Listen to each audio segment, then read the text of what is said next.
qu'est-ce qui fait la différence entre un catholique et un... Deuxième émergence de la communication. Les animateurs qui doivent négocier... Qu'est-ce qu'on mange et est-ce que ça a un lien avec la santé?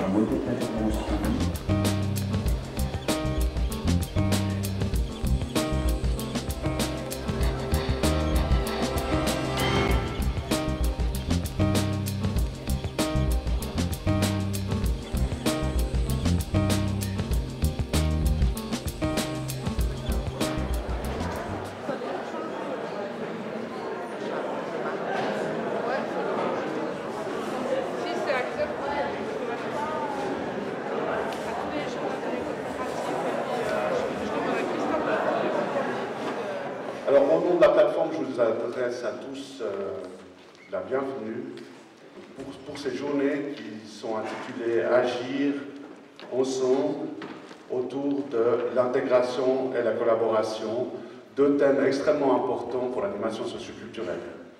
On trouve des animateurs, évidemment, dans les maisons de quartier, des centres de loisirs, mais aussi qui sont liés directement à des dispositifs communaux, etc.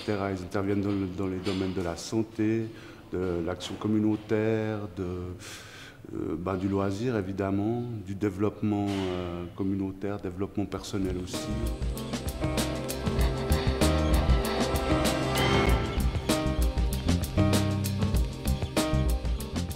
Pour l'instant, deux critères, c'est capacité d'organisation et satisfaction, mesurer la satisfaction des citoyens.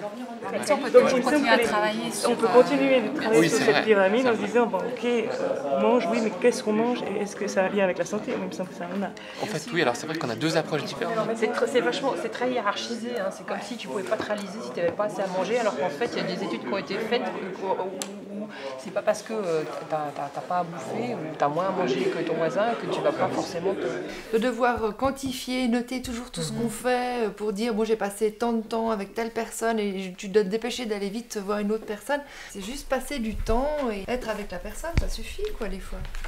Mais pour ça, il faut vraiment aussi faire abstraction de d'un cadre rigide.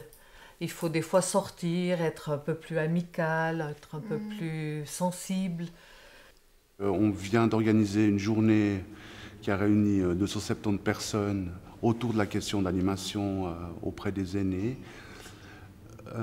C'est une animation, c'est un domaine qui est en train de se professionnaliser, mais par ailleurs lié aux subventions. C'est de plus en plus là-dessus qu'on économise dans les établissements médico-sociaux, ou alors c'est repris par le personnel médical, mais dans certains établissements, ça devient une portion congrue de ce que ça pourrait être, quoi. Alors on a remarqué au fur et à mesure du développement de ces projets que c'est généralement au bout du troisième ou quatrième forum, que les premiers projets commencent à émerger.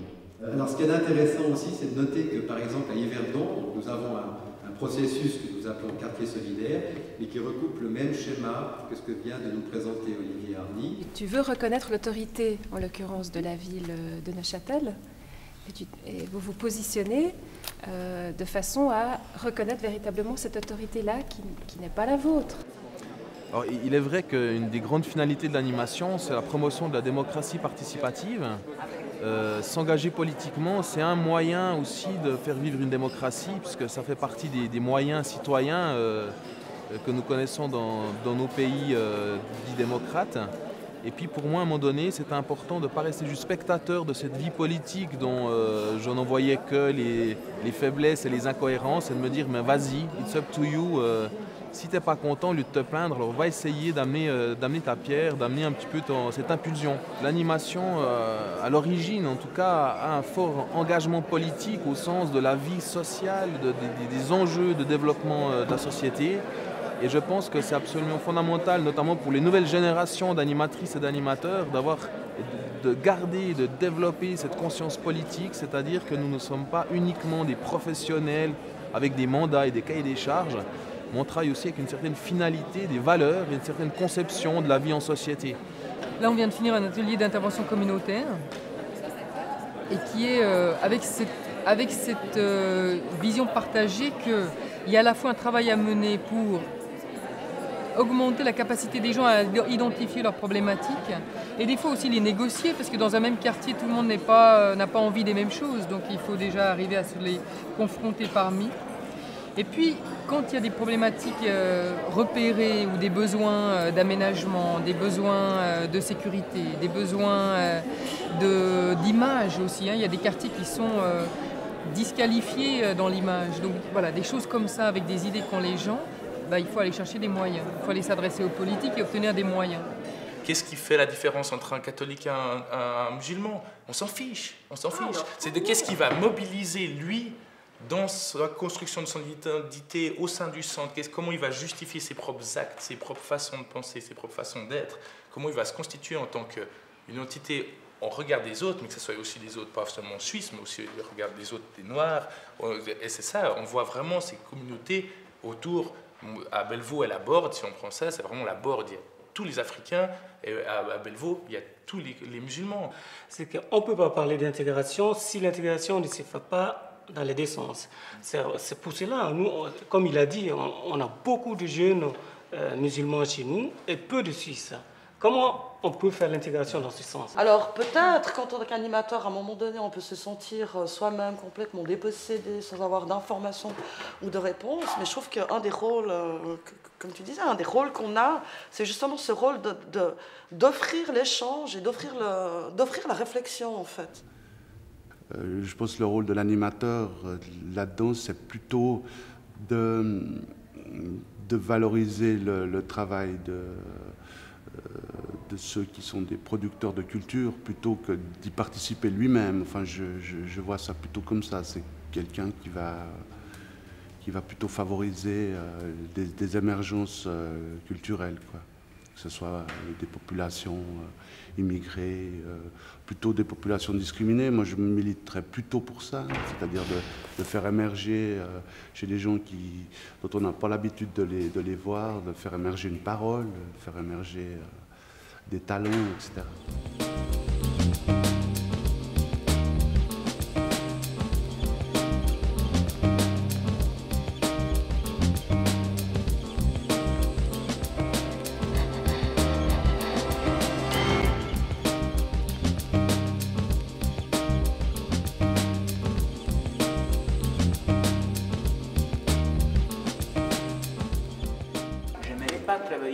Sur le job, sur le travail, mais sur les valeurs. Donc, quand on parlait d'insertion sociale, c'est par rapport à ça que je suis formé et par rapport à ça que j'aimerais travailler. Parce que, en plus, moi, je ne travaille pas simplement sur les jeunes, mais je travaille sur l'intergénérationnel. Donc, le terrain à moi, c'est celui de l'insertion sociale plutôt que professionnelle. Je crois qu'il y a d'autres, bien plus formés que moi, qui peuvent travailler sur l'insertion brutalement professionnelle. La proposition qu'on va vous faire, c'est de se séparer en mini-groupe, en mini-atelier, toucher les deux problématiques, les questions et les thématiques qu'on aimerait ensuite développer, et dans 1 heure, vers 4 heures, revenir dans ce plénum et faire un peu une discussion un peu plus large. Par exemple, prenons l'insertion des jeunes. On s'est posé toutes sortes de questions pour se dire est-ce qu'on devrait par exemple monter des entreprises sociales, puisque l'État commence à payer, à mettre de l'argent dans des entreprises sociales en disant on paye les gens que vous employez et puis vous êtes l'entreprise. Et de ce groupe se dégage quelle est la voie pour l'insertion des jeunes, avec des pistes très concrètes en disant on va vraiment travailler sur là où on est en contact avec les jeunes, et il y a un fort contact de confiance avec des jeunes souvent en rupture, de développer la confiance en soi, l'estime de soi, à travers notamment aussi le cadre des lieux qu'on gère, puisqu'il y a des règles du jeu, etc., qu'on fait respecter et qui sont aussi des modes d'apprentissage. Vu que par analogie, les animateurs socioculturels, c'est proche de tout ce qui est éducation, assistance sociale, etc. Donc, beaucoup de choses, c'est un peu calqué sur la fonction publique. Si on prend les jours de congé, les jours fériés, tout ce qui est congé maternité, enfin toute une série de droits qu'on a pu obtenir, c'est calqué par rapport à ça. Alors c'est vrai qu'il y a toute une histoire, donc il y a tout derrière. C'est pas simplement des animateurs qui doivent négocier seuls avec une commune, un chef de service, et là, avec tous les enjeux que ça peut avoir selon les rapports de force entre une équipe d'animation et une commune, c'est vraiment quelque chose de beaucoup plus global.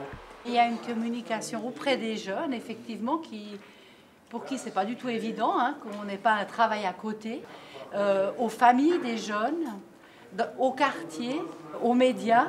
Donc toute cette communication, elle s'adresse à un public différent et je suis là pour faire un peu la part des choses et prendre le recul à expliquer des fois ce qui pour nous est des évidences. Je pense qu'il y a un effort de triage à faire déjà et puis ensuite de s'approprier un discours qui donne sens parce qu'effectivement je pense que de dire des choses c'est pas vraiment le problème mais c'est le contenu qu'il y a derrière ces choses qui portent ou qui portent pas et puis je suis là pour partager ça. Et dans l'importance d'une maison de quartier, il y a tous ces aspects-là. À la fois, elle doit accueillir tout le monde, mais elle doit aussi être visible au niveau de son utilité sociale.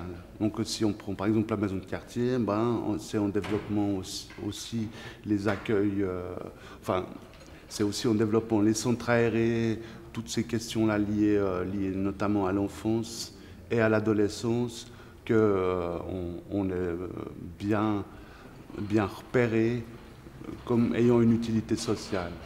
Viennent se greffer là-dessus toutes les questions liées à la culture, puisqu'il y a dans les maisons de quartier de la diffusion culturelle, mais il y a aussi la place pour du débat politique, de la démocratie participative, etc.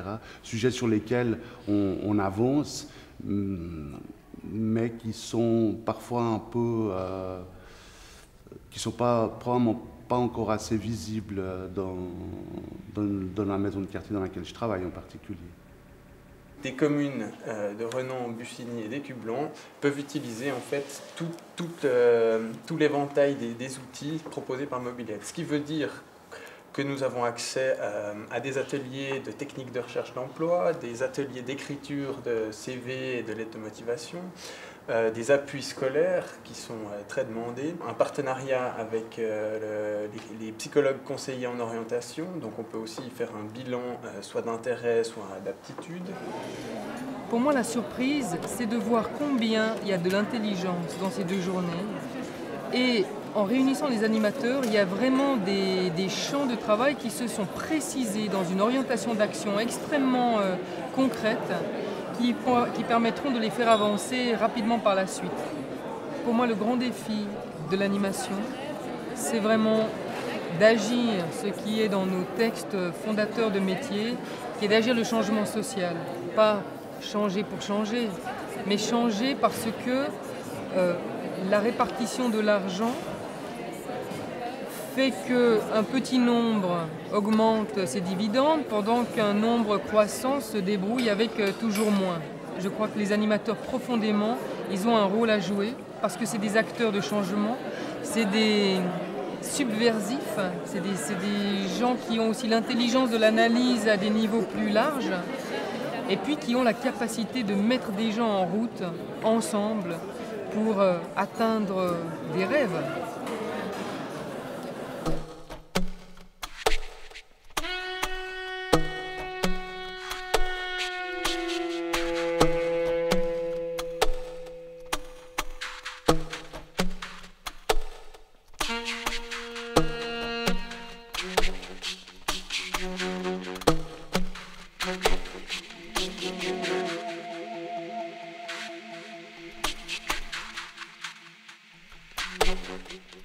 Thank you.